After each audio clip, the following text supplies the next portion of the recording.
کیا دوسری شادی کے لیے بیوی سے اجازت لینا ضروری ہے؟ مختصر فقہی جواب یہ ہے کہ اسلامی فقہ کے مطابق دوسری شادی کے لیے پہلی بیوی کی اجازت شرط نہیں ہے، لیکن یہ جواب آدھا سچ ہے، پورا نہیں۔ پورا اور درست جواب یہ ہے کہ اجازت شرط نہیں مگر حقوق شرط ہیں۔ قرآن پاک میں اللہ تعالیٰ فرماتا ہے سورۃ النساء آیت نمبر 3 میں، پس عورتوں میں سے جو تمہیں پسند ہوں ان سے نکاح کرو، 2 3 4 پھر اگر تمہیں اندیشہ ہو کہ انصاف نہ کر سکو گے تو ایک ہی پر اکتفا کرو۔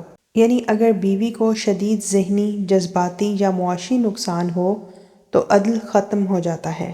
اجازت نہ لینا کیا دھوکہ دینا ہے؟ اسلام نے یہ کہیں نہیں کہا کہ مرد بیوی سے جھوٹ بولے، چھپ کر شادی کرے یا اسے ذہنی اذیت دے۔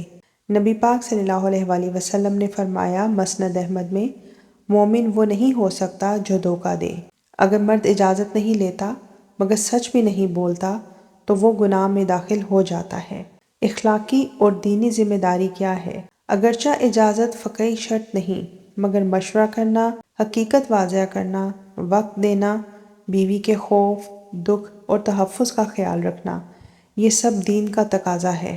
قرآن پاک میں اللہ تعالیٰ سورۃ النساء آیت نمبر 19 میں فرماتا ہے، اور اپنی بیویوں کے ساتھ اچھے طریقے سے زندگی بسر کرو۔ اچھے طریقے میں جھٹکا دینا شامل نہیں۔ تو اس کا خلاصہ یہ ہے، جس کا واضح نتیجہ یہ ہے کہ اجازت لینا فقہی شرط نہیں مگر سچ بولنا، مشورہ کرنا، عدل کرنا فرض ہے۔